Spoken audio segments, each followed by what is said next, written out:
aku kena berlari juga hari ni walaupun untuk kita nak kekal dalam kita punya vision, kita punya satu perkara yang kita nak kan.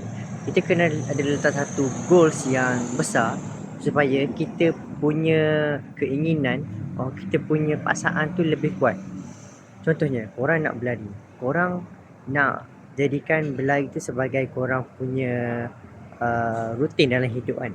So korang kena fikir apa yang goals yang membuatkan korang rasa aku kena berlari juga hari ni walaupun pendek, walaupun apa lagi, walaupun tak perform mana tapi korang kena berlari.